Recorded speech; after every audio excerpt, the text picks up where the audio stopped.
Hi, I'm Dave Alexander and my partner Di Dugmore.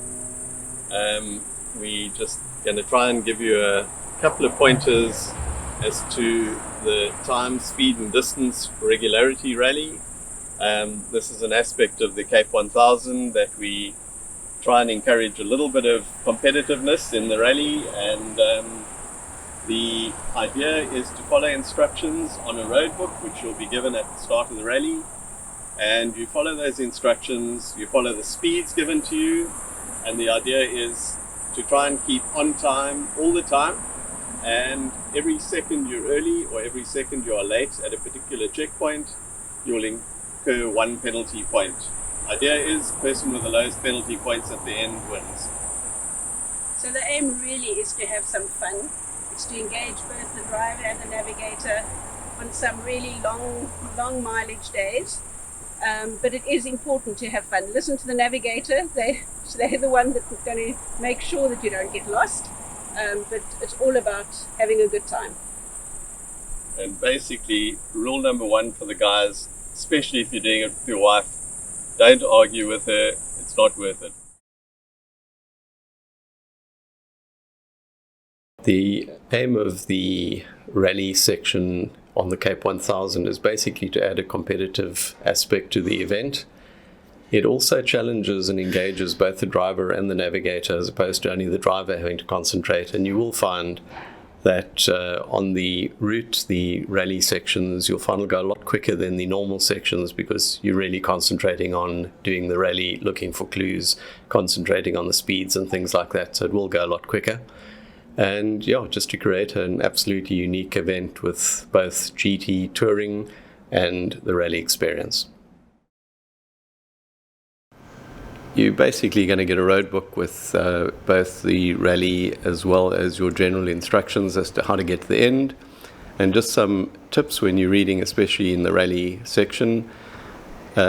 Take note of any change of direction, and in actual fact, navigators, good idea is to mark the changes of direction with a highlighter before you actually leave. It'll make it easier for you to recognize what's going at the time.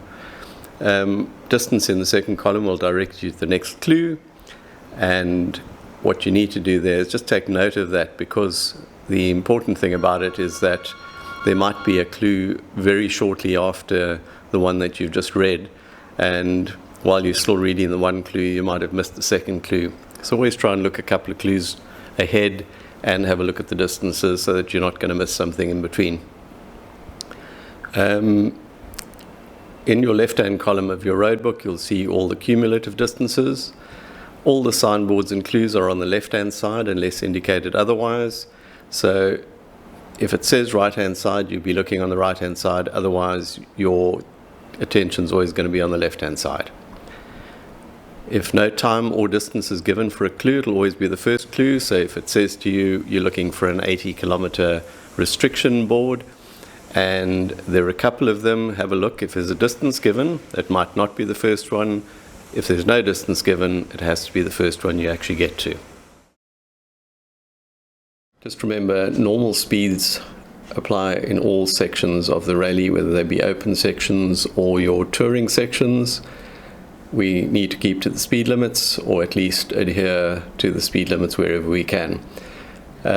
Distances also are going to vary on odometers in car to car, and nothing's ever the same. We have checked these against a GPS, so all the distances should be pretty accurate, but as I said, just remember your odometer might not be exactly the same as what the route schedule is, but it'll give you a good guide. Also look out for all the marshal boards, and if there's a Cape Cafe point, we'll be indicating it quite clearly. On the route schedule, use these to stop and socialize, regroup. Please note the times allowed. If it says 15 minutes for a Cape Cafe, please try and stick to that. We have got a couple of really long testing days, and we need to try and keep to the time schedules. Also, just a point, at a self-time control, which we've gone through or will go through again, just remember there won't be an M board. It'll purely be on the clue. So if it says windmill on your left, that is where the self-time control is. In addition to the normal start and end of regularity sections, which will be manned, There will be, I think, at least 2 sections which are self-timed rally sections. At these self-timed ones, you'll have to start yourself off. You zero your clock and you can start off in your own time. You don't have to note South African time. It'll just be a start on your stopwatch. You log all your self-time controls during that section, and when you get to the end point of that rally section, again, you'll self-time yourself at the end. Again, it's the time that's on your stopwatch. Not going to go through all the abbreviations below, but just make yourself aware of all these different ones, because they will be on your rally and your roadbook time. And first time you look at it, you are not going to know that RNS is river name sign. So just read through them all carefully and make sure you know what they are and can identify them on the roadbook. The roadbook regularity sections. Within the route and roadbook, they're going to be regularity sections, and in these regularity sections, each of the entrants is going to be scored for precision driving. As mentioned elsewhere in the video, you have to be on time all the time. Every second early or late at a control point or a self-time control is going to be a 1 second, a 1 penalty point per second error. And the aim is not to join the 600 club. 600 club is when you are more than 10 minutes out on a particular point. So don't join the 600 club. The results are going to be generated every day, with an overall result being at the end of the rally. Lowest score wins each day, in other words, with the least time penalties. Marshal boards, M boards, will indicate the start and end of regularity sections. The one at the beginning would probably say start. And when you get to the final control of a section, it will probably be an open control. Now, an open control in time, speed and distance rally means that you actually stop next to the marshal and the marshal will record your time. We have scheduled it so that the time that you get clocked is at the beginning of the point where the marshal is standing at the entry to the lay-by or whatever it might be, and they will log your time at that entry. So there's really no need, if it's possibly gravel, there's no need to roar onto the gravel and screech to a halt next to the marshals. Your time will already have been recorded. Hidden controls will appear from time to time, and what these are is marshals who will have a marshal board, but you don't need to stop at them. At only an open control that you stop at. Hidden controls you drive straight past, they'll just log your time as they drive past. The self-time controls are recorded by the team as you pass a given point on the route schedule. This will be quite clearly stated, and as you go past, you record your time in elapsed time. Now, it's important that when you start each of the regularity sections that you zero your stopwatch, which will be given to you. If you need an extra stopwatch, bring that along with you, but you will be given one at the start of the rally, and you start your stopwatch as you leave the start point. In other words, 0, 0, 0, and you keep it running throughout that regularity section right until the end.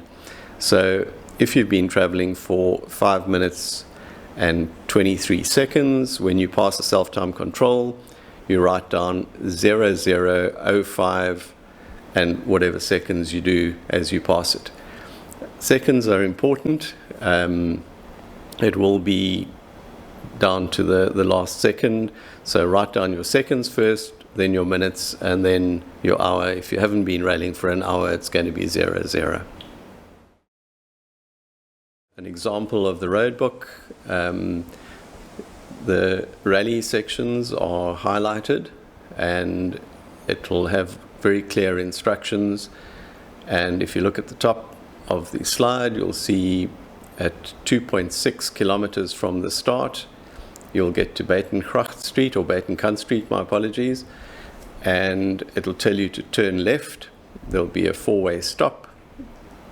After that, carry straight on, and so on. You are going to get to your self-time control, which is shown as self-time control number 10, and record your hours, minutes and seconds at that. You'll see then it breaks out of the shaded section, so that white section is not in a regularity, and once the next shaded section starts, you'll be back into regularity again. If you look at the second shaded section at the bottom, just remember to read all your instructions in one line. In other words, start of the section 2 at river name sign Kleinberg, you're going to do 115 kilometers an hour. When you reach the signboard Gelukwaarts DuPont, you're going to change speed from 115 to 102. You're going to carry straight on. The CS indicates change speed. CSO, carry straight on. Far left-hand column is your cumulative distance for the day, and the second column is your distance from the start of the regularity. Just going to go through what Di's put on this slide as second line on example.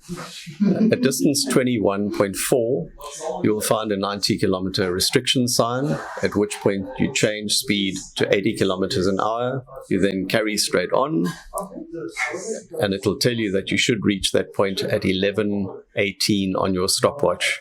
So you'll have been traveling for 21.4 kilometers. Your stopwatch should read 11:18. You can get yourself back on track at that stage. You change speed and you carry straight on. And in a further 1.3 kilometers, the difference between 21.4 and 22.7, you'll find a restriction sign 70. And at that point, again, you change speed to 60 kilometers an hour and carry straight on. Guys, at all times, maintain your sense of humor during the rally. It really is meant to be fun, and a lot of guys have really got into this in the classic carb movement. It is great fun when you get to know how to do it properly. It's meant to challenge the driver and the navigator, but please, it's still for fun. Don't take it too seriously. Right, so the absolute rule number 1 is make sure that you keep on the route. If you don't get lost and you keep in more or less the right speed, you're really in with a chance. So, as I say, just get to the start on time, remember to click your stopwatch and follow all the instructions, zero your trip, and you'll be able to follow the instructions very easily and have fun. If you're unsure of anything leading up to the event, please don't hesitate to come up today with myself and we'll run through things with you in detail again. Have fun.